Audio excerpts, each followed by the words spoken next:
J'étais en plein milieu d'une phrase, en train d'articuler un élément clé de notre feuille de route architecturale.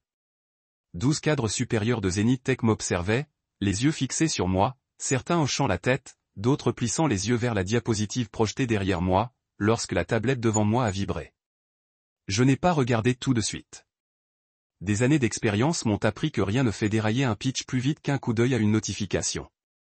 Mais j'ai vu la lumière bleue clignoter une fois, puis une autre. Discrète. Subtile, mais suffisamment pour me faire baisser les yeux pendant une respiration entre les puces. Silu brûlé. Fin de contrat avec effet immédiat. Veuillez quitter les systèmes. C'était tout. Une ligne. Pas de salutation. Pas d'explication. Juste une guillotine numérique. Ils ont chronométré à mi-parcours. C'était délibéré. Je le savais avec la clarté d'un homme regardant la balle filer vers lui au ralenti. L'ironie du sort. Je présentais le pitch même qui avait propulsé notre entreprise du statut de fournisseur secondaire à celui de favori dans l'offre de transformation de Zenith Tech à 72 millions de dollars. Ma sueur, ma stratégie, mes relations. Je n'ai pas bronché. Je n'ai même pas posé les yeux sur la paroi vitrée au-delà de la salle de réunion. Mais je savais que Monica était là. Ma femme, enfin, techniquement, toujours ma femme, observant depuis la suite d'observation avec sa sœur Renée. Elles se tenaient côte à côte, telles des statues jumelles sculptées dans la glace. Les bras croisés, la bouche étirée en un sourire satisfait. Elle avait réussi. Monica m'avait licencié en temps réel. Pendant la plus grosse transaction de l'histoire de notre entreprise, mais j'ai continué à parler et lorsque l'architecture des nœuds passera à la phase 3, c'est là que vous verrez les vraies économies, ai-je dit en passant à la diapositive suivante avec un calme acquis. Les taux d'optimisation prévus sont en réalité plus proches de 41% d'ici le 4e trimestre. Personne dans cette salle ne savait que je venais d'être exécuté numériquement.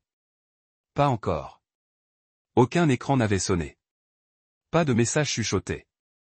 Juste moi, le discours et l'arrière-goût de trahison qui durcissait comme du fer sous mes dents.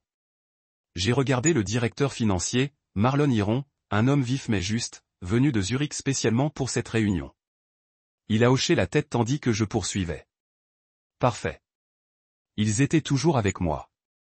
J'avais envie de hurler, de claquer la tablette et d'annoncer, vous venez d'assister à un homicide d'entreprise. Mais non, ça leur aurait donné exactement ce qu'ils voulaient. Une dépression nerveuse, un spectacle, la preuve qu'ils m'avaient frappé là où ça fait mal, et que je n'avais pas pu encaisser le coup. Alors, je ne leur ai rien donné. J'ai parcouru les dernières diapositives comme un homme racontant un avenir qui ne lui appartient pas. Mais je ne racontais plus pour Monica ou René.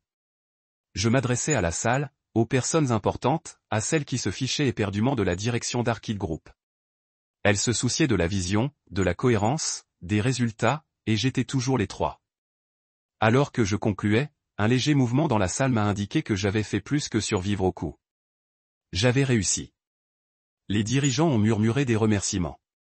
L'une d'elles, Lydia, leur directrice des opérations, s'est approchée et m'a remis sa carte en main propre. On vous recontactait bientôt, a-t-elle dit. Puis, baissant la voix, c'était l'une des propositions les plus fluides que nous ayons vues. Je l'ai remerciée avec un calme que je ne ressentais pas, je suis sorti de la salle de réunion et ce n'est qu'à ce moment-là que j'ai laissé échapper un souffle presque rauque. Mes mains étaient fermes, mais intérieurement, mon pouce accélérait. Je n'avais pas besoin de consulter ma boîte mail pour savoir que les dégâts se propageaient déjà. J'étais bloqué, les systèmes désactivés, les emails coupés. Toute mon identité professionnelle au sein d'Arkit avait été pliée, compressée et effacée comme un fichier corrompu. Je suis passé devant la réception où l'assistante, nouvellement âgée d'accent grave peine 24 ans, se tenait raide, visiblement incertaine de me regarder ou non. Je ne lui ai pas compliqué la tâche. J'ai hoché la tête, lui ai offert un sourire poli et suis entré dans l'ascenseur. Ce n'est qu'une fois la porte refermée que j'ai laissé le silence m'envelopper comme une armure.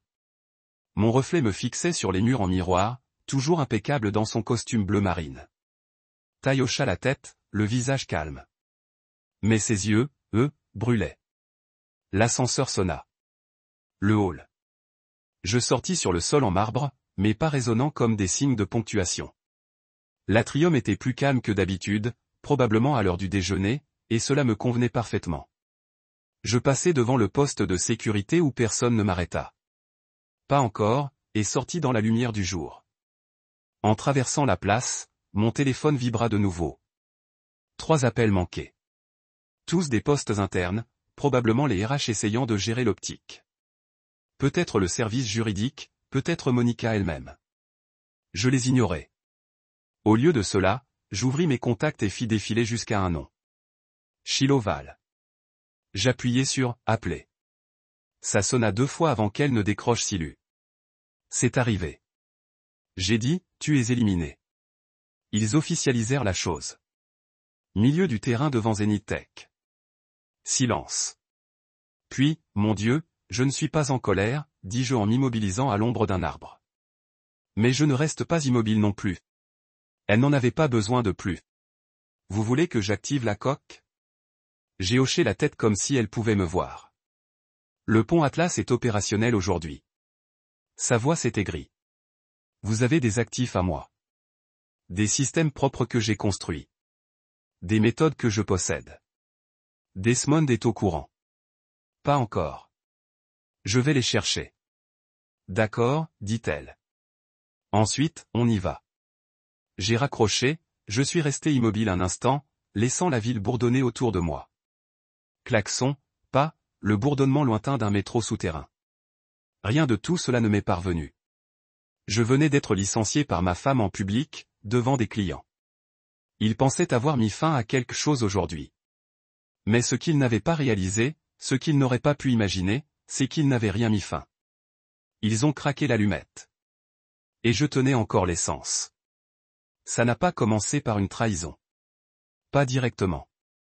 Ça a commencé par le chagrin, avec des réunions du conseil d'administration, des rires de fleurs et de condoléances, avec des séances de stratégie chuchotées qui se terminaient toujours par quelqu'un disant que c'était ce que Richard aurait voulu. Richard étant le père de Monica, Richard Byrne, fondateur d'Arcade Group, et l'homme qui a dit un jour que j'étais la meilleure chose qui soit arrivée à son entreprise. Pas à sa fille, remarquez, à son entreprise. Il n'a jamais confondu les deux. Il me voyait pour ce que j'étais, un bâtisseur, un réparateur, un stratège avec la boue sous les ongles et les chiffres dans le sang. À sa mort l'année dernière, tout a basculé. Le conseil d'administration n'a pas nommé de successeur traditionnel. Ils ont instauré une cellule familiale comme si le simple fait de la coller sur le nom lui donnerait une apparence de cohésion. Monica est PDG, Renée est directrice de la stratégie. Et moi, je reste directrice des opérations, mais quelque chose a immédiatement changé dans l'air. Le regard des gens sur moi, la façon dont les réunions se terminaient avant mon arrivée. Monica disait que tout le monde s'adaptait.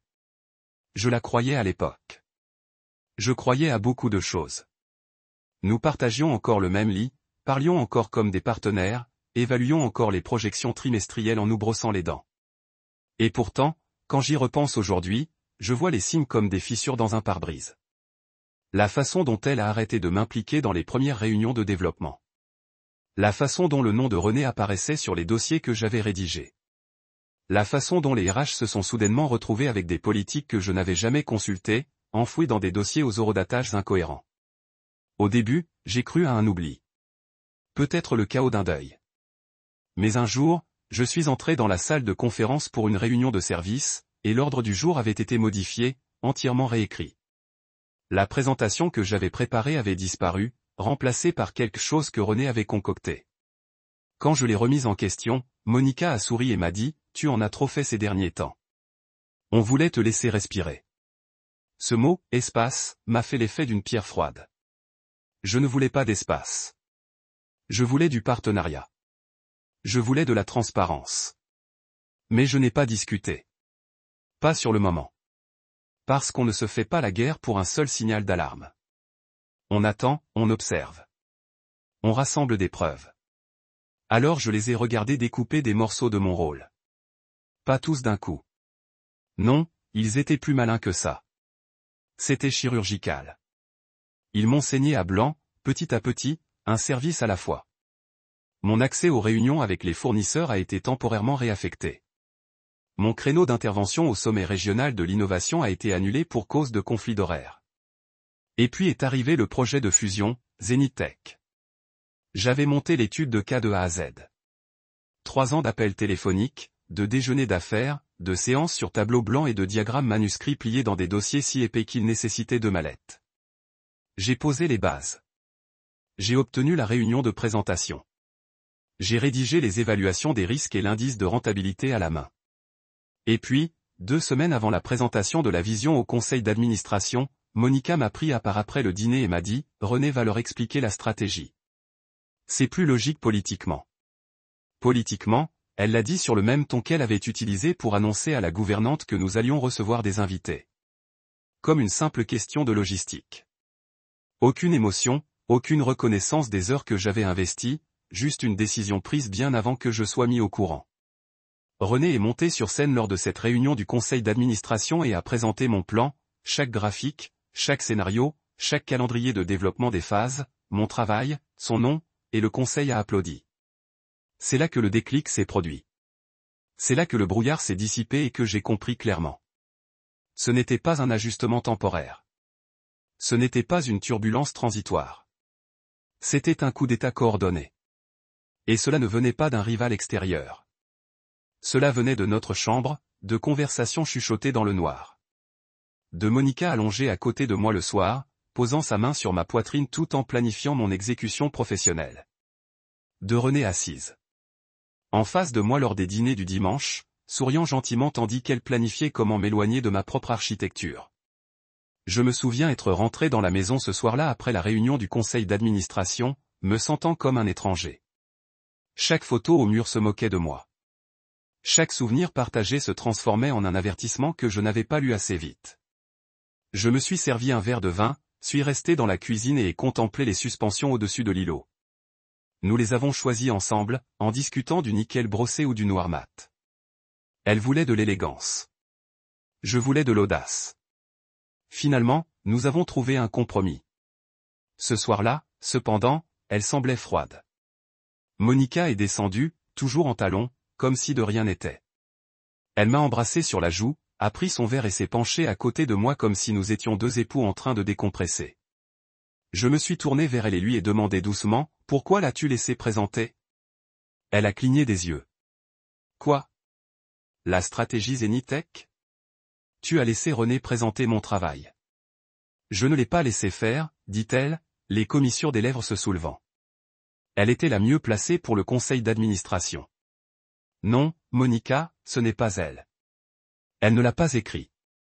Elle ne l'a pas construit. Elle le comprend, répondit-elle. C'est l'essentiel. J'ai ri, non pas par humour, mais d'une force fragile qui a craqué sous mes côtes. Tu crois vraiment que c'est tout ce qui compte ? Comprendre le travail de quelqu'un d'autre juste assez pour le porter comme un costume ? Sa voix s'est calmée. Ne dramatise pas. C'était ça. La phrase qu'elle utilisait toujours quand j'avais raison, mais qu'elle ne voulait pas aborder. J'ai reculé, ne voulant pas dire quelque chose que je ne pourrais pas retirer. Je savais où cela allait me mener. Je ne savais juste pas à quelle vitesse la chute serait rapide. Ce soir-là, alors qu'elle se roulait en boule dans son lit et me prenait la main, je l'ai laissé faire. Non pas parce que je lui pardonnais. Non pas que je la croyais encore, mais parce que j'avais besoin de temps pour réfléchir, de temps pour planifier, de temps pour décider comment un homme reconstruit quand sa propre femme a aiguisé le couteau. Ils ne se contentaient pas de voler une entreprise. Ils effaçaient les empreintes que j'avais laissées sur chaque mur, chaque accord, chaque système que j'avais contribué à façonner de l'intérieur. Ils réécrivaient l'histoire alors que je respirais encore. Et j'ai alors décidé que s'ils voulaient la guerre, ils auraient dû s'assurer que je n'avais plus de souffle, car je n'étais pas encore sorti. Pas encore. Au début, ce n'était que des broutilles, des invitations manquantes dans mon agenda, 1 ou 2 sujets ignorés sur le forum interne, un rapport hebdomadaire du service redirigé vers quelqu'un d'autre. J'ai mis ça sur le compte de Pépin, peut-être même d'oubli. Mais l'isolement ne s'annonce pas avec des sirènes. Il s'installe comme un brouillard, occultant la clarté et les degrés. Je me souviens d'être entré dans la réunion opérationnelle du jeudi, celle que j'avais partagée chaque semaine pendant 6 ans, et d'avoir trouvé quelqu'un d'autre à la tête de la table. Liana des RH m'a adressé un sourire crispé et m'a fait signe vers le coin, comme si j'étais une stagiaire qui débarquait dans la mauvaise salle. « Salut Silu », a-t-elle dit d'un ton léger et décontracté.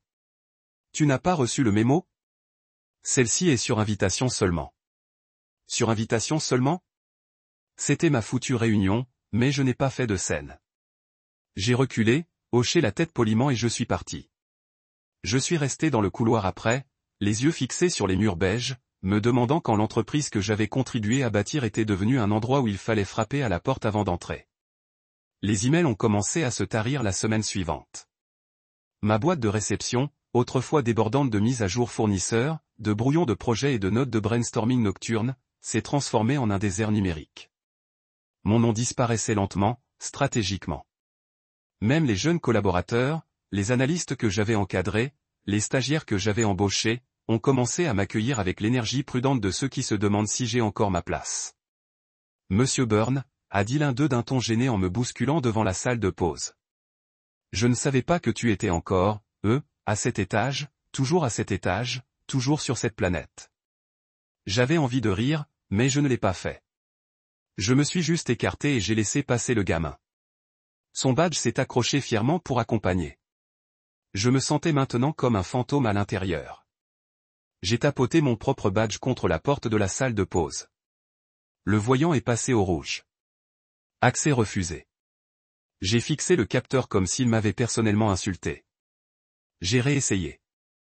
Rouge à nouveau. J'étais enfermé dehors, morceau par morceau. Et il ne le cachait même plus. Ce soir-là, à la maison, j'ai essayé d'en parler à Monica. On était dans la cuisine. Elle préparait du thé. À la camomille, comme toujours. Tu vas me dire ce qui se passe. Ai-je demandé d'une voix égale.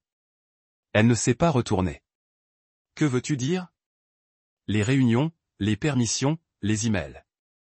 Je ne peux même plus entrer dans la salle de pause sans être signalé comme une intruse. Elle s'est alors retournée, a soulevé la théière et a versé lentement, la vapeur s'élevant comme ces mots. Tu exagères. Vraiment? C'est juste une restructuration, Silu. On a déjà parlé de ça. On n'a rien abordé, dis-je, la mâchoire serrée. Parce que personne ne me dit rien. Elle haussa un sourcil. C'est dramatique. Et voilà, c'était encore ça. Ce mot dramatique, comme si les faits étaient des sentiments, comme si son intimidation était entourée d'un ruban de velours. Elle passa devant moi avec sa tasse et s'assit à la table à manger, parcourant les pages de son téléphone comme si la conversation était terminée. Je restai sur le pas de la porte, hésitant entre crier et m'éloigner. Elle m'embrassa ce soir-là. Elle le faisait toujours, doucement, lentement, familièrement, mais sa bouche avait un goût de distance, et ses bras ne me tenaient pas longtemps. Le lendemain, l'annonce de Zenith Tech tomba. Une transformation numérique à grande échelle. Une portée mondiale. Un chiffre d'affaires prévu de 72 millions de dollars. Je l'ai lu sur le fil d'actualité interne de l'entreprise, publié par René.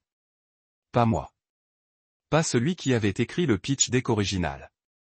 Pas celui qui s'était rendu 2 fois à Zurich juste pour assister à un déjeuner de 3 heures avec Marlon Hiron, leur directeur financier. J'avais construit la relation. Je l'avais entretenue, peaufinée, obtenu des résultats pour attirer leur attention. Mais mon nom n'était nulle part. Je n'étais même pas en copie des communications de lancement du projet. Au lieu de cela, j'étais chargé de soutenir la présentation des pitchs, comme un choriste à qui on tend le micro pour un couplet avant de disparaître. Assise dans mon bureau, toujours le mien pour l'instant, je fixais l'écran jusqu'à ce que ma vue se brouille. J'ai observé la pièce que j'avais moi-même conçue. Les étagères noires mat, les maquettes de brevets encadrés, les outils de dessin vintage que mon grand-père m'avait offerts lorsque j'avais décroché mon premier gros contrat. Tout dans cette pièce avait un sens, un but, et pourtant, je me sentais invisible à l'intérieur. Je me suis dirigé vers la fenêtre et j'ai regardé l'horizon. Un millier de fenêtres me regardaient en retour. Je me suis demandé combien de personnes étaient assises dans leur propre bureau, réalisant peu à peu qu'elles avaient été façonnées par le monde qu'elles avaient contribué à construire. Ce soir-là, je n'ai pas parlé à Monica. Je ne pouvais pas. Au lieu de cela, j'ai passé des heures dans le garage à trier de vieux dossiers, à dépoussiérer mes archives personnelles. Je ne cherchais pas à me venger. Je ne cherchais même pas à clarifier les choses. J'avais juste besoin de quelque chose qui me ressemble encore, d'un élément intact. Le lendemain, mon agenda était vide. Pas un seul élément, pas de réunion, pas de bilan, pas de tâches, juste un champ blanc stérile qui se moquait de moi. J'ai parcouru les dossiers, vérifié les niveaux d'accès et ouvert le hub de l'équipe. Tout le monde avait des nouvelles. Tout le monde avait du mouvement, sauf moi. Mon nom était introuvable. Mon titre, toujours directeur des opérations, ne voulait plus rien dire. J'ai appelé le bureau de Monica. Pas de réponse. J'ai appelé celle de René directement sur la messagerie. Je me suis adossé à ma chaise, les mains croisées sur la poitrine, et j'ai laissé le silence s'installer. Il voulait que je sois mise à l'écart, isolée, impuissante. D'accord, mais je ne partirai pas sans rien dire. J'ai commencé à compiler, pas des fichiers confidentiels, pas des données protégées, juste mon propre travail, des modèles que j'avais créés de toutes pièces. Des cadres que j'avais développés bien avant qu'Arkit n'existe, des choses qui vivaient dans ma tête, dans mes mains, dans ma mémoire musculaire. J'ai commencé à sauvegarder tout ce que j'avais légalement le droit de sauvegarder. Et pendant que je sauvegardais, j'ai appelé Desmond Kit, un consultant en système avec qui j'avais travaillé des années auparavant. Vif, loyal, sans peur du conflit, puis Shiloh Val, ancien conseiller juridique d'Arkit. Licencié il y a 6 mois lors d'une réorganisation du service. L'une des personnes les plus intelligentes que je connaisse. Nous nous sommes rencontrés autour d'un verre au Rennes, un pub tranquille niché entre 2 immeubles où personne ne nous dérangeait. J'ai glissé mon téléphone sur la table, un seul document ouvert à l'écran. Atlas Bridge Consulting. Juste un nom, puis une coquille. Mais même une coquille peut contenir quelque chose de puissant. Je ne suis pas encore viré, leur ai-je dit. Mais ça arrive. Je ne sais pas quand. Peut-être demain. Peut-être la semaine prochaine. Mais quand ça arrivera, j'aurai besoin de quelque chose à quoi m'accrocher. J'aurai besoin d'un canot de sauvetage. Desmond sirota son whisky et hocha la tête. Tu en as un. Shiloh se pencha en avant. S'ils pensent t'avoir coincé, c'est qu'ils ont sous-estimé la mauvaise personne. J'ai souri pour la première fois depuis des semaines. Le plan d'isolement qu'ils pensaient avoir perfectionné. Je venais d'écrire le mien, et le mien avait une porte dérobée. Ce n'était pas de la paranoïa. C'était de la préparation.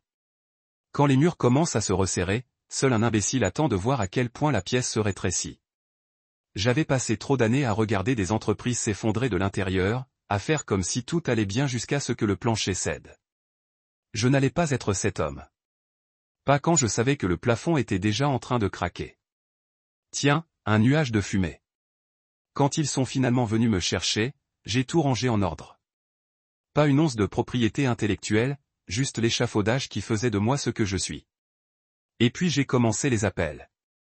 Le premier était à Shiloh Val. Elle a décroché avec son humour pince sans rire habituel. Dites-moi que ce n'est pas un appel de panique. Ce n'en est pas un, ai-je dit. C'est un appel de planification. Silence. Puis un recel. Elle éteignait son casque Bluetooth. Parlons. Je lui ai tout expliqué. Pas la trahison. Elle s'en doutait déjà. Non, je lui ai donné les grandes lignes. Les réunions auxquelles j'avais été exclu, le crédit du projet volé. Le silence dans ma boîte mail qui s'alourdissait de jour en jour. Et puis je lui ai dit ce que je voulais construire. Atlas Bridge. J'ai dit, un cabinet de conseil indépendant, modulaire et agile, un concurrent direct sur tous les marchés qu'Arclight croit dominer. Vous voulez les combattre? Elle a dit, pas une question, juste une affirmation. Non, je veux les distancer et j'ai besoin d'aide pour la structure. Shiloh s'était occupé de la conformité d'Arclight pendant 4 ans. Elle connaissait chaque faille, chaque politique. Plus important encore, elle savait où se trouvaient les lignes de sécurité, celles que je pouvais franchir sans enjamber. Je vais dessiner la structure, a-t-elle dit. Mais si vous voulez du mordant, il vous faudra plus que du légal. Je savais déjà qui j'appellerais ensuite. Desmond Kit n'avait aucune patience pour les jeux de société. Nous nous sommes rencontrés il y a des années lors d'un sommet technologique à Boston. C'était lui, en coulisses, qui posait les questions qui faisaient transpirer les intervenants. Nous avions travaillé ensemble sur la refonte de la chaîne d'approvisionnement d'une fintech, et il avait sauvé un projet de 4 millions de dollars grâce à un audit diagnostic bien placé. Je lui faisais confiance. Plus important encore, je savais qu'il ne bronchait pas quand les choses devenaient personnelles. Il a répondu à mon appel avec un petit rire. Silu Burn. Je me demandais combien de temps cela prendrait. Vous avez entendu. J'entends. Je construis quelque chose rapidement. J'ai besoin de quelqu'un qui n'ait pas peur de dire non. Quelqu'un qui comprendra un plan même s'il est bâclé. Ça t'intéresse? Il s'arrêta juste le temps de finir de mâcher quelque chose, probablement des cacahuètes ou ses habituelles graines de tournesol. Oh oui. Comment on appelle ça? Le pont de l'Atlas. Derry. Un nom lourd. Tu comptes le retenir? Non, j'ai dit que je prévoyais juste de m'assurer qu'on ait une carte quand il tombera.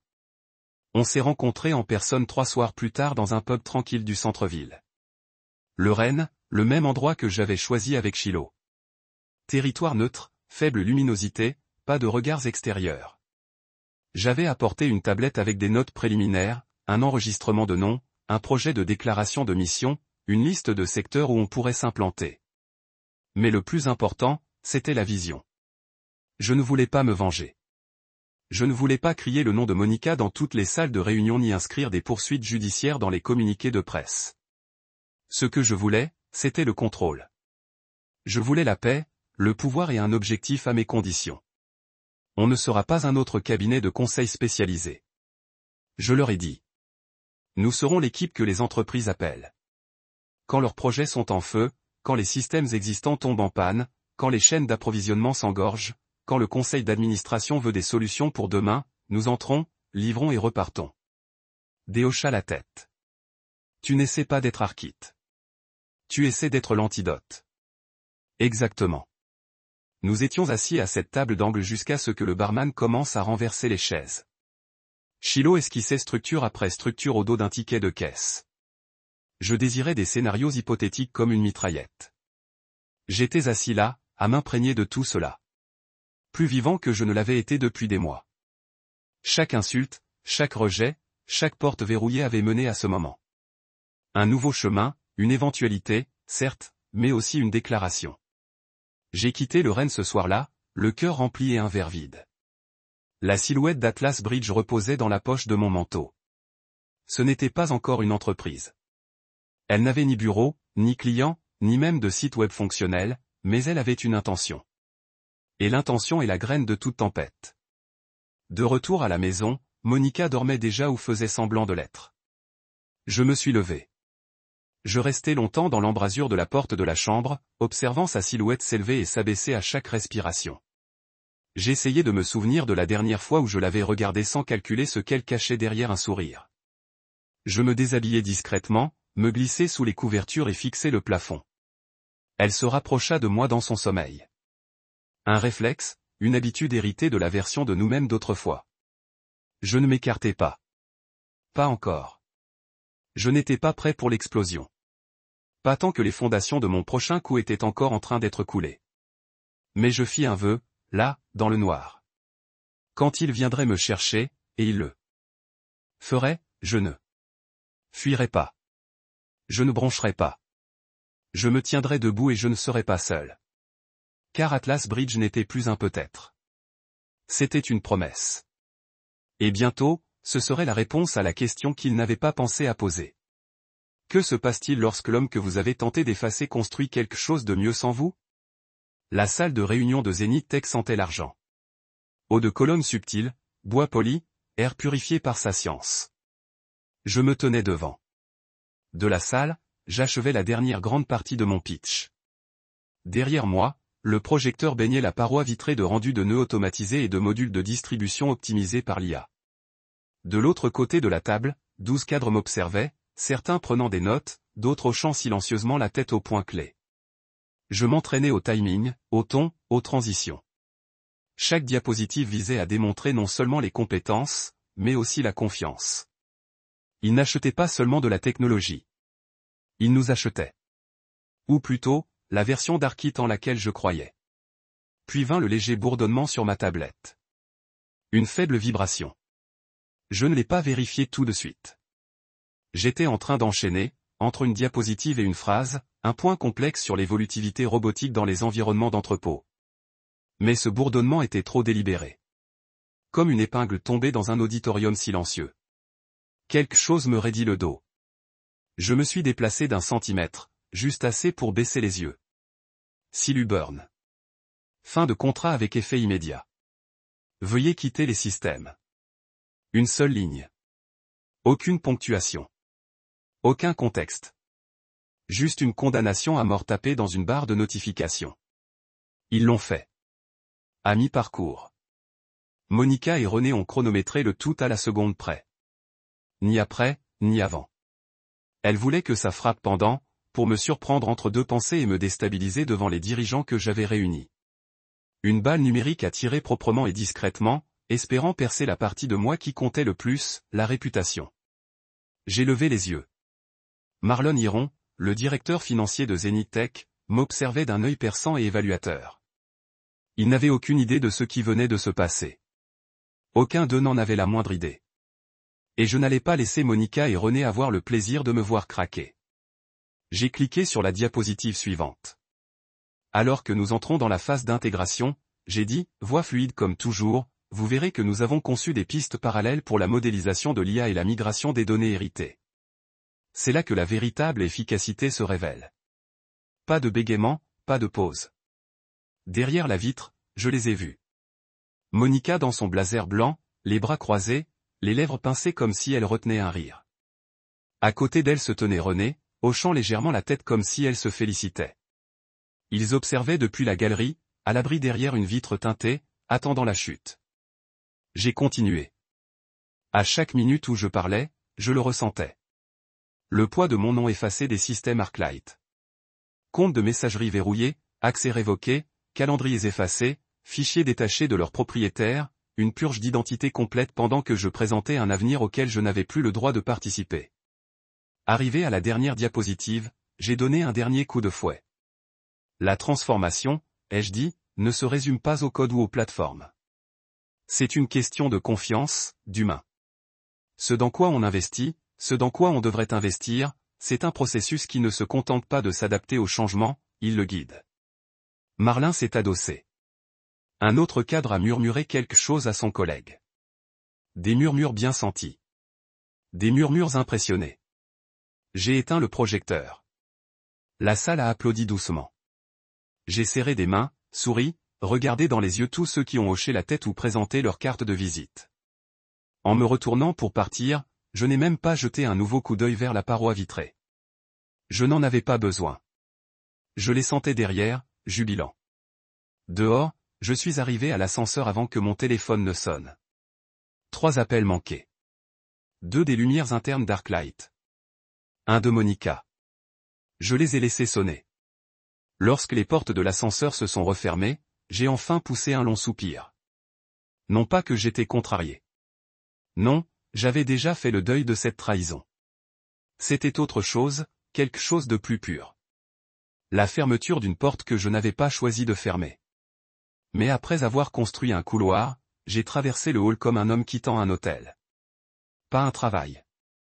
Pas de panique, pas d'appel au RH, pas de demande d'être entendu, juste le claquement de mes chaussures sur le marbre poli et le léger sourire que je m'étais permis en sortant à la lumière du jour. Le soleil m'a frappé comme un rideau qui se lève. Le monde continuait à bouger. La circulation bourdonnait, les klaxons retentissaient. La vie ne s'était pas arrêtée simplement parce que Monica avait appuyé sur la gâchette. Je me suis glissé dans ma voiture et suis resté immobile un instant. J'ai ouvert mon téléphone, parcouru les appels manqués et consulté mes contacts. J'ai appelé Chilo. Elle a décroché à la première sonnerie. Dis-moi que c'est fait, ai-je dit. Ils m'ont viré en plein milieu de la discussion devant Zenith Tech. Silence. Alors, ils sont plus bêtes que je ne le pensais. Je ne reviens pas, ai-je dit. Ni pour des explications, ni pour des excuses. Tu es prêt? Atlas Bridge est en ligne aujourd'hui. Elle n'a pas eu besoin de se le demander 2 fois. J'active les papiers de la SARL et j'informe le décès. Envoie-moi les documents. Je m'inscris dans l'heure qui suit. Silu, a-t-elle dit d'une voix plus basse, plus sèche. Ils pensent avoir ruiné ta carrière, mais ils t'ont juste donné la propriété. Ça n'a pas sonné comme du réconfort, comme de la vérité. J'ai raccroché et je suis resté assis là, le volant serré sans démarrer. J'ai repensé à toutes les nuits passées à construire des systèmes ArcLight. À toutes les vacances que j'ai séchées. À tous les plans que j'ai révisés parce que Monica devait en parler à René. Et j'ai réalisé quelque chose qui m'a fait rire. Il ne voulait pas juste que je parte. Il voulait que je sois effacé. Rayé de l'histoire des origines. Oublié. Mais on ne supprime pas. J'ai commencé à envisager l'architecte et à m'attendre à ce que le bâtiment tienne debout. J'ai démarré. Le moteur ronronnait, et mon esprit aussi. Nous avions le nom. Nous avions la structure. Ce qu'il nous fallait maintenant, c'était les clients. Et devinez quoi? Zenith Tech savait qui les avait amenés à la table. Ils m'ont vu mener la discussion. Ils ont vu qui avait une vision, pas quel nom était inscrit sur le mât. Monica pensait que c'était la fin. Mais ce qu'elle ne comprenait pas, c'est que je n'avais pas construit Arkit pour elle. Je le construisais pour la suite. Et c'était la suite. Je n'ai pas envoyé de mail. Je n'ai pas appelé. Je n'ai pas fait de déclaration publique. C'est ce qu'ils s'attendaient à ce que je me bouscule, que je supplie, que j'essaie de clarifier ou que je plaide ma cause. Mais je ne l'ai pas fait. Je n'en avais pas besoin, car j'avais compris quelque chose sur lequel Monica et René n'avaient pas compté. Les clients se souviennent des gens, pas des logos. Peu leur importe qui détient le titre. Ce qui les intéresse, c'est celui qui les a regardés dans les yeux et qui a tenu parole. Alors, j'ai attendu. 2 jours ont passé. Je n'ai pas vérifié. Site d'Arkit. Je n'ai pas cherché de communiqué de presse ni d'actualité. Je les ai laissés faire le premier pas, et effectivement, ils l'ont fait. Le matin du 3e jour, j'ai reçu un email transféré d'une connaissance commune, un consultant que j'avais autrefois rencontré et qui travaillait désormais au sein de l'équipe de transformation interne de Zenith Tech. Il avait été envoyé directement à Monica par Marlon Hiron à Monica Byrne. Objet, continuité du projet. Nous avons été impressionnés par la profondeur de compréhension de M. Byrne et la clarté de son exposé lors de la récente réunion stratégique. Afin d'assurer la continuité et la dynamique du projet, nous lui demandons de rester notre point de contact pour la première phase de la mission. Bref, direct, sans fioriture. Il me sollicitait. Monica n'a pas répondu immédiatement, ce qui en disait long, mais lorsqu'elle l'a fait, sa réponse était suffisamment froide pour me donner l'impression de lire une nécrologie officielle de Monica Byrne à Marlon Hiron. Objet, continuité du projet. Silu Byrne n'est plus affilié au groupe Arkit, à quelque titre que ce soit. Veuillez adresser tous les futurs correspondants concernant ce compte à René Byrne, responsable de la stratégie. C'est tout. J'étais juste parti.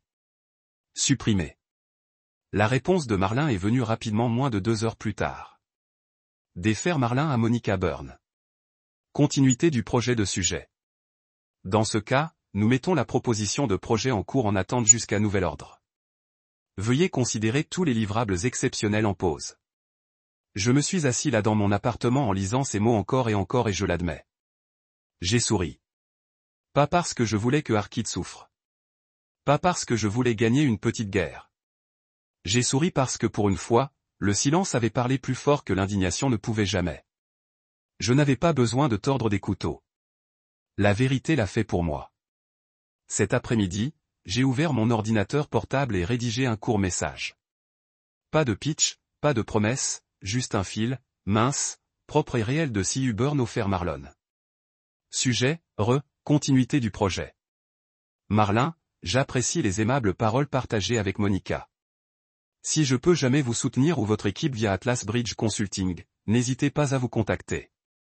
Je vous souhaite à la clarté à mesure que vous avancez, quel que soit le chemin que vous choisissez, pas de pièces jointes, pas de désespoir. J'ai frappé envoyer et se pencher en arrière, en laissant le silence refaire son travail.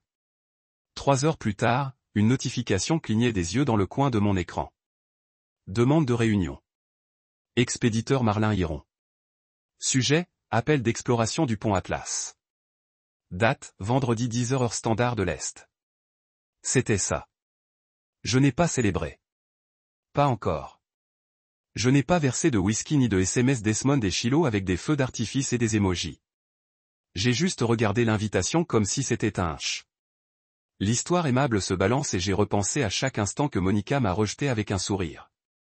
Chaque fois que René prenait le crédit de mes modèles, chaque regard d'une réunion qui disait « Vous êtes remplaçable ». Apparemment non.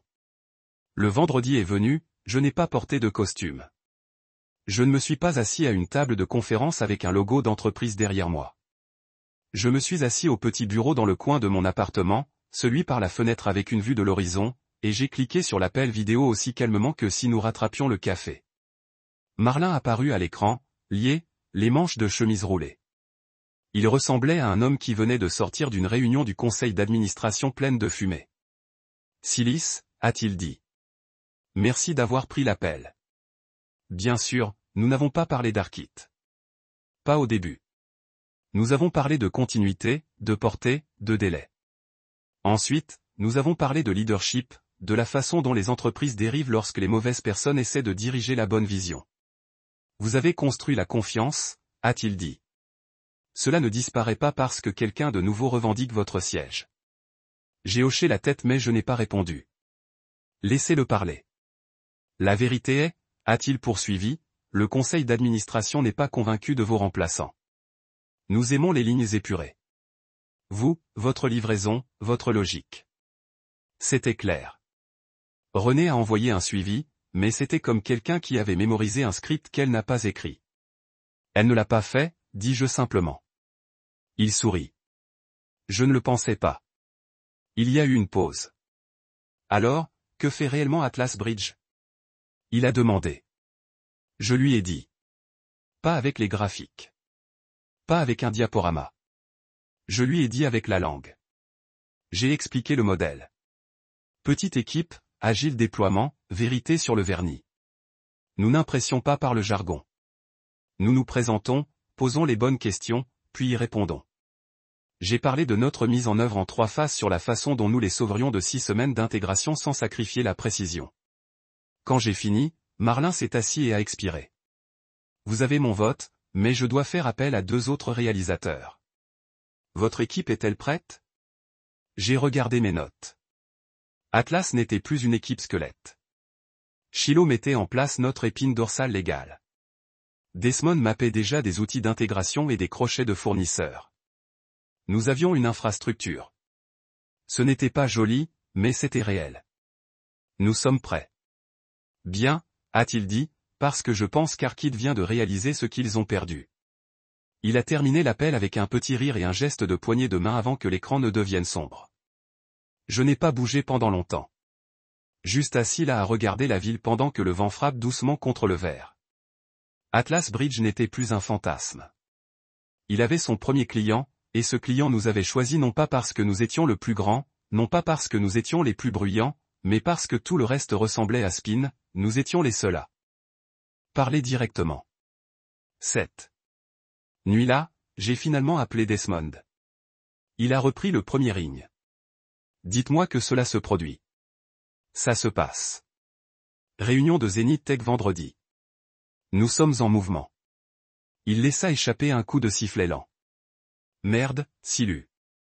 Ces gens rapides se souviennent de qui se présente. Qui livre? Qui ne ment pas? Il rit. Ouais. Eh bien, j'espère que Monica aime essayer de décrocher une prochaine baleine sans vous. Je n'ai pas répondu parce que je ne pensais pas à Monica. Je pensais aux dizaines d'autres sociétés qui nagent tous à travers le bruit, désespérés pour quelqu'un de couper le brouillard. Et maintenant, ils avaient un endroit à regarder. Ils avaient Atlas. Cela a commencé avec un seul appel. Puis 3 autres.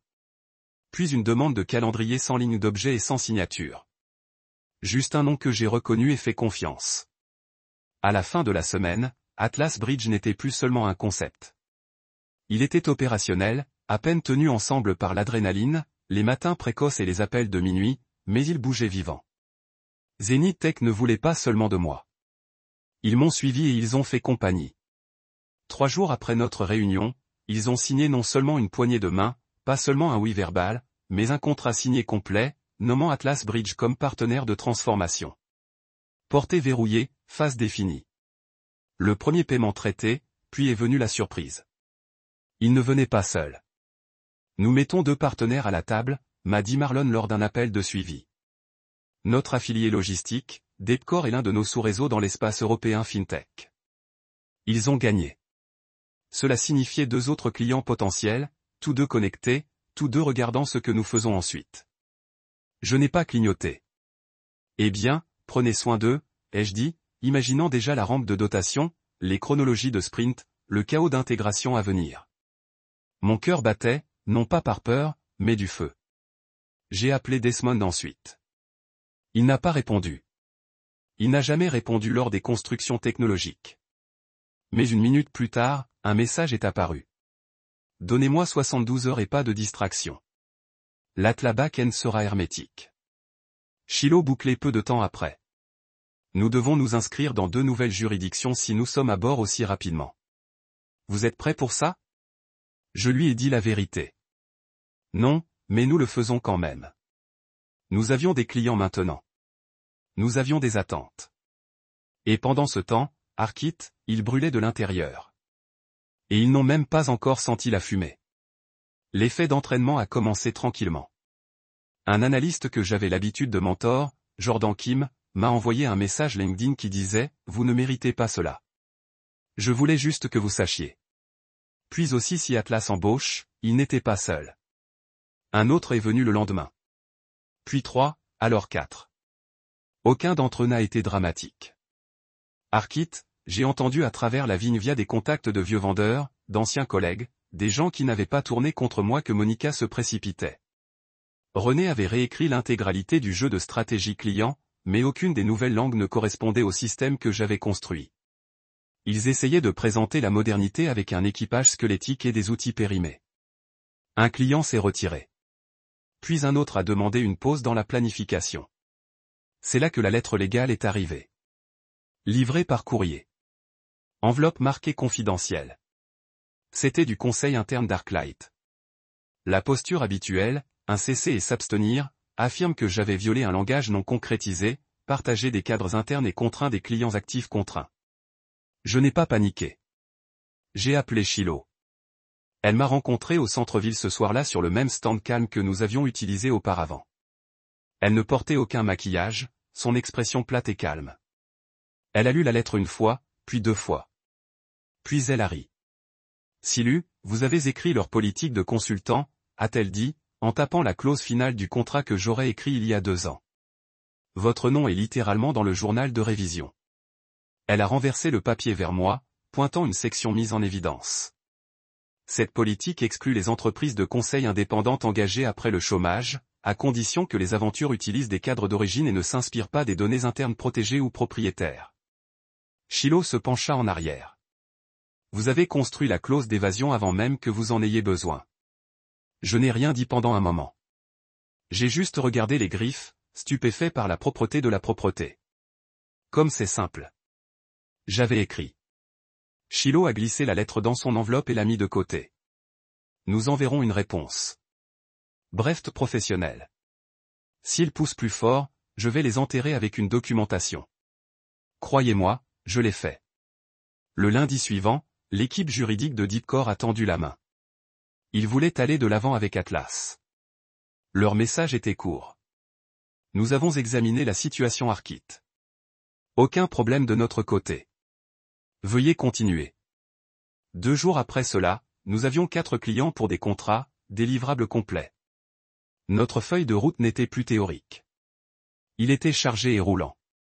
Desmond a déployé la première étape de notre ensemble d'outils internes, et notre canal Slack a explosé avec des listes de tâches, des drapeaux de débogage et des délais. Atlas courait. J'ai à peine dormi. Chaque matin était un étirement à 5h30 en 30 onglets ouverts, 6 appels téléphoniques et une feuille de calcul à demi couverte dans les tâches de café. Chaque nuit s'est terminée avec des notes manuscrites à travers des serviettes en papier, des reçus déchirés ou à l'arrière des boîtes Amazon que je n'avais pas réussi à déballer. Mais j'étais libre. J'étais fatigué, dépassé, anxieux, mais libre. Et que cela valait tout. Puis est venu un texte que je n'attendais pas d'un numéro que je n'avais pas enregistré. Juste un message. Talia, pouvons-nous parler? Talia, assistante exécutive de Monica, fidèle à l'os, efficace, nette, toujours 3 pas d'avance sur tout le monde dans la salle. Si Monica était une épée, Talia était la main qui l'a aiguisée. J'ai regardé le message pendant longtemps. Puis j'ai répondu, de quoi s'agit-il? 3 points sont apparus, puis ont disparu. Puis vint la réponse. Il saigne. Monica S lors de réunion d'urgence. René blâmait les stagiaires. Je pense que j'ai fini. Pouvons-nous nous rencontrer? Je n'ai pas répondu tout de suite. J'ai rythmé l'appartement. J'ai regardé la ville. Puis je lui ai envoyé un temps et un lieu. Nous nous sommes rencontrés à l'arrière d'un café de la librairie. Terre neutre. Elle portait tout le noir comme toujours. Maquillage minimal, cheveux attachés. Elle n'a pas perdu de temps. Ils ne savent plus ce qu'ils font. Elle a dit qu'il n'y avait pas de plan, pas de leadership. Les clients se retirent. Le personnel quitte. René des documents de réécriture qu'elle ne comprend pas. Et Monica, elle a perdu la pièce. J'ai hoché la tête mais je n'ai rien dit. Talia m'a regardé attentivement. Vous ne méritiez pas ce qu'ils vous ont fait. Je sais. Elle se pencha. Vous construisez quelque chose? Je n'ai pas répondu. Elle sourit. Bon. Je veux entrer. C'était le moment où je savais que ça se passait vraiment. Ce n'était pas seulement une rébellion. C'était un exode. Les gens qui avaient autrefois été fidèles à l'Empire glissaient maintenant par les portes latérales tranquillement, calmement et avec les yeux vers l'avant. Et quand Talia a accepté l'offre, elle n'est pas venue seule. En une semaine, nous avions 2 autres transfuges. Puis 4. Atlas ne se faisait que grandir, ça montait. Et de retour à Arquite, ils se rendaient compte que l'homme qu'ils ont coupé n'était pas le poids mort.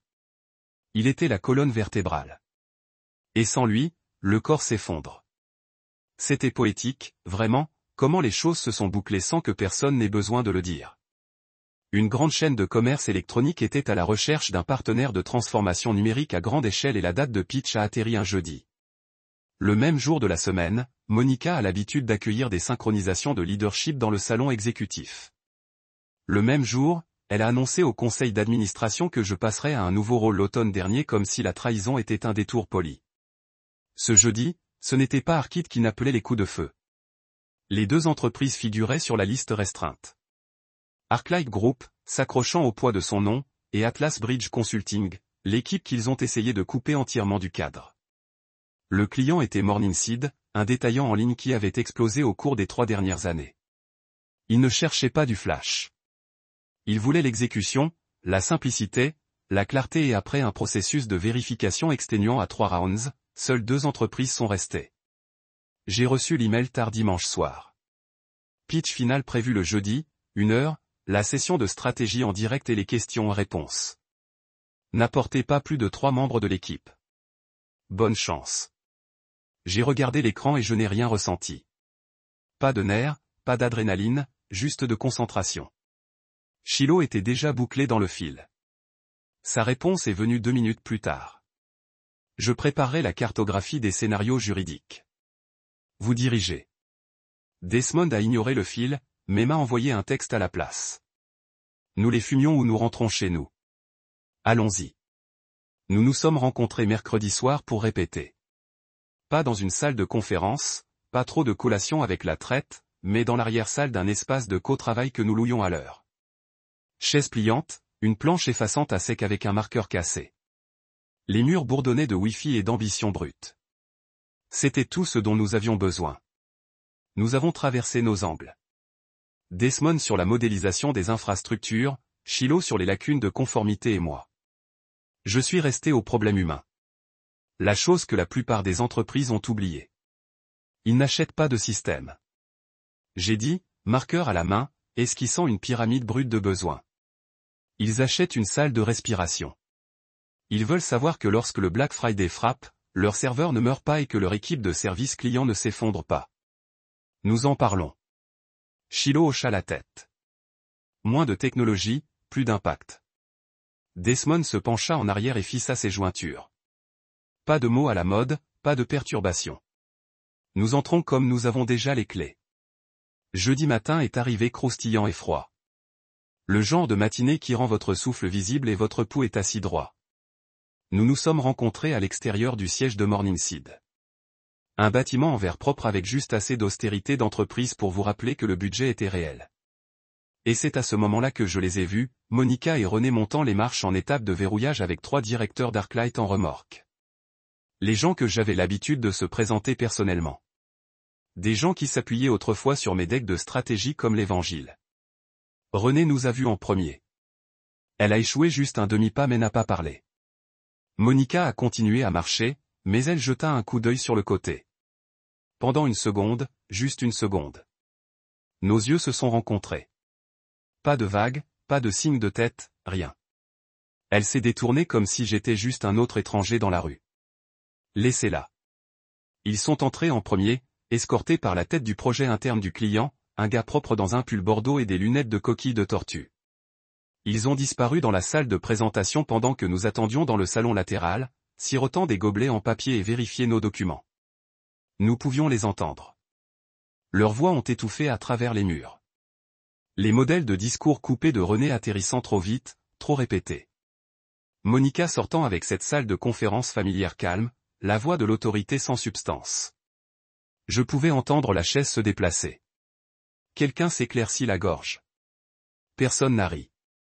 Lorsque la porte s'est finalement ouverte, ils sont sortis en ligne. Monica ne m'a pas regardé cette fois, mais René l'a fait. Et pendant un moment, juste un bref flash, il y avait de la panique dans ses yeux.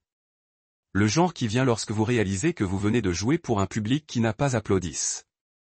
Ensuite, c'était notre tour. Nous sommes entrés sans fanfare. Pas de dossier de marque, pas de refonte de grésillement, juste nous trois, Chilo en noir, Desmond dans son sweat à capuche gris habituel et mon blazer, et moi dans un costume de la marine que j'avais adapté pendant les jours meilleurs. La pièce était longue, rectangulaire avec 12 personnes assises autour de la table. La tête interne, un pull bordeaux, a souri et a fait un geste vers les sièges ouverts. Atlas Bridge Consulting, il a dit, vous avez le sol. Je n'ai pas perdu de temps. Pas de présentation, pas de peluche. J'ai marché jusqu'à la tête de la pièce, brandi une seule feuille de papier et j'ai dit, c'est ce que nous proposons. Des phases libres, 60 jours, pas de chronologie gonflée, pas de middleware inutile. Vous obtenez ce que vous avez demandé et l'oxygène à grandir. Ils se sont penchés.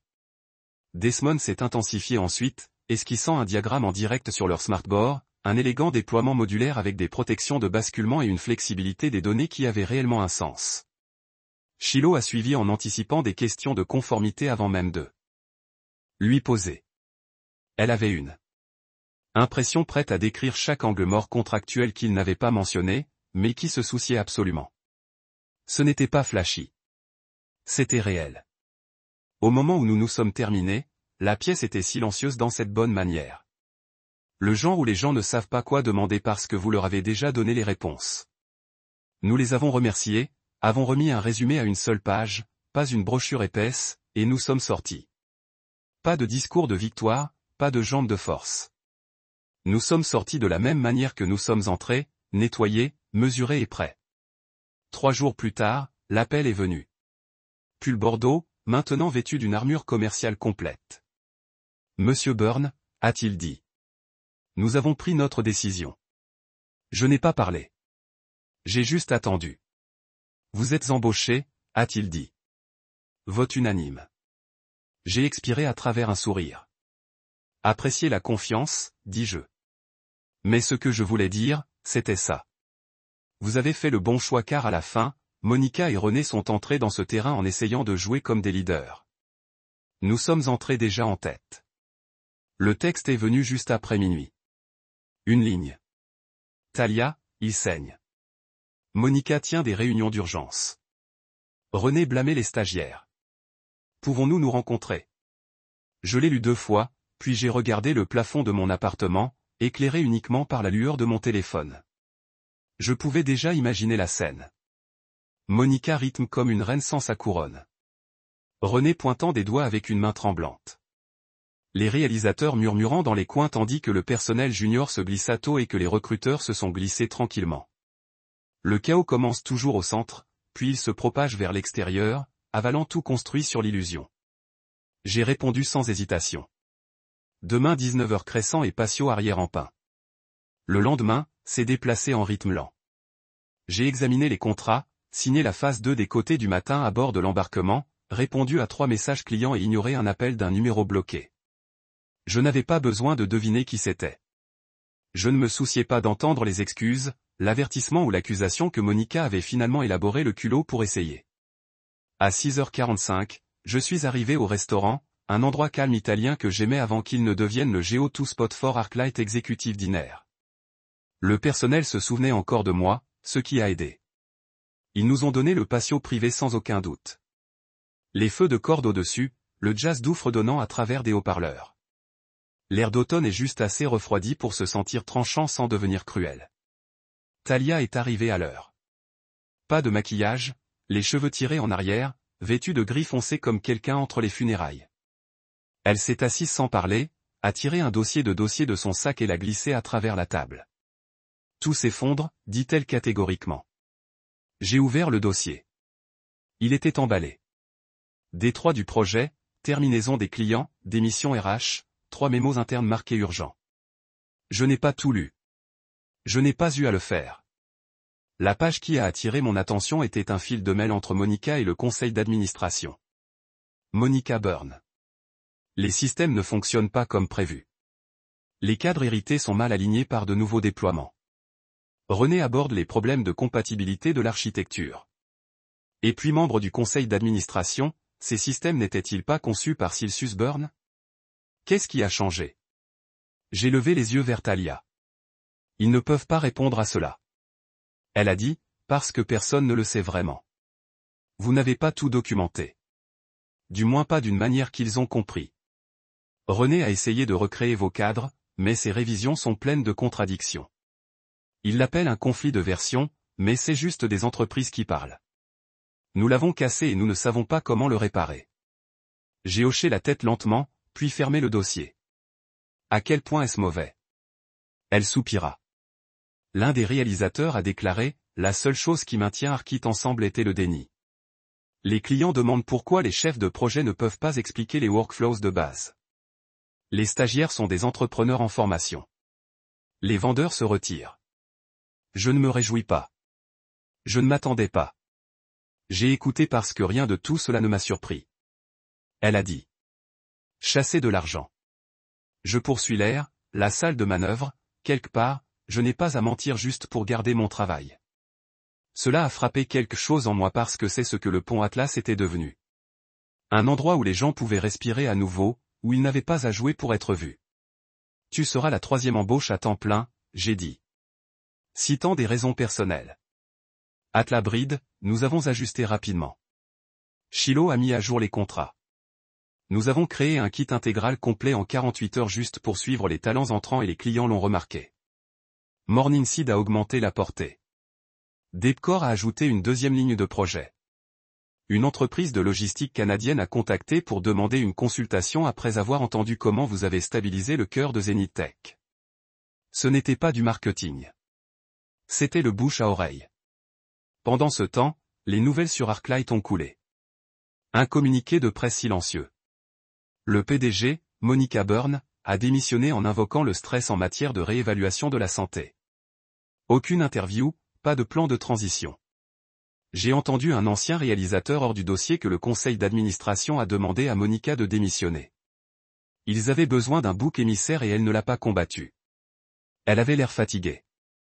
Quant à René, elle a disparu du tableau des organisations. Une semaine, elle était responsable de la stratégie, la suivante. Aucune déclaration, pas de remplacement. Comme une ombre qui a disparu lorsque les lumières se sont finalement allumées. Je n'ai pas toast. Je n'ai pas célébré. J'ai travaillé tous les jours, les heures tardives, les matins tôt. Mais cela ne ressemblait plus à une punition. C'était comme la propriété, comme si je construisais enfin sans quelqu'un essayant de creuser les poutres sous moi. Une nuit, alors que je sortais de notre nouveau bureau temporaire, un espace coopératif qui s'adapte à peine à toute l'équipe, je me suis arrêté près de la fenêtre et j'ai regardé par la ville. J'ai pensé à ce que nous avons perdu, à ce que nous avions appris et à ce que nous avons refusé de répéter. Vous pouvez voler le siège de quelqu'un, son salaire, son titre, leur calendrier invite, mais vous ne pouvez pas voler le pourquoi. Et Monica et René n'ont jamais compris cela. Ils pensaient que le travail était la valeur, mais la valeur était moi. 1 an à la journée. C'est combien de temps? Cela avait duré depuis que mon nom a disparu du système ArcLight avec une notification à froid en plein milieu d'un terrain que j'ai créé à un client que j'ai apporté pour un accord que j'ai architecté. 1 an depuis que Monica et René m'ont licencié sans avertissement, comme si j'étais un bug, ils pouvaient jeter un pare-brise. Maintenant, je me tenais près des fenêtres du sol au plafond dans le nouveau bureau du centre-ville d'Atlas Bridge. Suite d'angle, au-dessus du trafic et du bruit, et à inspirer le bourdonnement silencieux de but. Une équipe de 35 a travaillé derrière moi, se dirige vers le bas, les voix calmes, les doigts tapant sur les claviers et les tablettes. Pas de brouillage, pas de chaos, juste du travail qui comptait. 5 contrats étaient actifs, 2 autres en attente d'ici la fin du trimestre. Nos clients allaient de la logistique mondiale aux startups fintech, des géants du commerce électronique aux organisations à but non lucratif. Atlas Bridge n'était plus une rébellion. C'était un mouvement construit non pas sur Flash, pas sur la vengeance, mais sur la confiance, à se présenter et à faire le putain de travail à chaque fois. Le bureau lui-même était modeste. Ligne propre, bois chaud, plaque en or 0 ou mur de vanité. J'avais opposé son veto à tout ce qui donnait l'impression que nous essayions trop fort parce que nous n'avions pas besoin d'essayer. Nous étions la preuve. Chaque chèque de paie qui s'est dégagé. Chaque problème que nous avons résolu, chaque référence qui ne provient pas du marketing, mais des résultats. C'était la preuve. Desmond est passé derrière moi, café à la main, hochant la tête sur quelque chose sur un diagramme imprimé. Shiloh conduisait un appel client dans l'une des salles d'évasion de Glasswald, sa voix ferme et cool. Talia intégrait 2 nouveaux embauches, tous 2 anciens membres du personnel d'Arkit. Personne ne posait plus de questions quand ils se sont présentés. Ils ont été accueillis, équipés et fiables pour contribuer. C'était la culture maintenant. Pas de posture, pas de performance. Je me suis retourné à mon bureau. Sur elle était assis le dossier d'Atlas d'origine, juste un nom une fois. Un canot de sauvetage a griffonné de papier pendant les boissons à la course lorsque les eaux avaient commencé à monter. Je l'ai parfois ouvert, juste pour me rappeler ce que nous avions survécu, ce que j'avais construit avec rien d'autre que de la résilience et une poignée d'alliés qui croyaient en ce qui était possible. Ils ont essayé de me licencier, mais ils ne pouvaient pas tirer ma valeur. C'est ce qu'ils n'ont jamais compris. Monica pensait qu'elle effacerait un problème. René pensait qu'elle entrait chez moi comme une batterie de remplacement. Mais les clients ne se souviennent pas qui portait le titre. Ils se souviennent de qui a répondu au téléphone à 22 heures. Qui s'est assis en face d'eux dans des salles de conférence et leur a dit la vérité sans se cacher derrière les diapositives. Qui a pris la responsabilité lorsque les choses se sont déroulées latéralement. C'était moi. Ils ne pouvaient pas voler cela. Ils pouvaient dépouiller les titres, supprimer comptes, frotter mon nom des decks et des tableaux de bord, mais ils ne pouvaient pas voler les relations que j'avais établies. Ils ne pouvaient pas voler ma clarté, mon instinct, la façon dont j'ai vu dans les coins et construit des cadres qui fonctionnaient réellement, pas seulement ceux qui semblaient impressionnants dans un mémo. Et ils ne pouvaient pas voler la chose qu'ils n'ont même jamais remarqué que j'avais une conviction. Cette croyance silencieuse et brûlante que le faire correctement compte plus que le faire en premier. Que les clients méritent plus que des mots à la mode et du poli. Ce leadership est gagné en quelques instants où personne ne regarde. J'ai traversé le bureau lentement. Les gens levaient les yeux, sourirent, puis retournèrent au travail. Personne ne s'est raidi. Personne ne faisait semblant à avoir l'air plus occupé. Je n'étais pas une figure de proue ici. J'étais juste Silu. Le gars qui a commencé quelque chose qui ne faisait pas semblant d'être parfait, juste honnête. Sur le mur près de la cuisine, quelqu'un avait épinglé un devis. Je ne l'ai pas mis là, mais je l'ai lu tous les jours. Construisez quelque chose qu'ils ne peuvent pas démolir parce qu'ils ne l'ont jamais vu venir. Je me suis arrêté près de ce mur, tracé le bord du papier avec mes doigts. Puis je me chuchotai quelque chose. La même phrase que j'avais répétée la nuit où je suis sorti de cette salle de conférence Zénith Tech il y a 1 an. Ils n'obtiennent pas le dernier mot. Parce qu'ils ne l'ont pas fait. Je l'ai fait.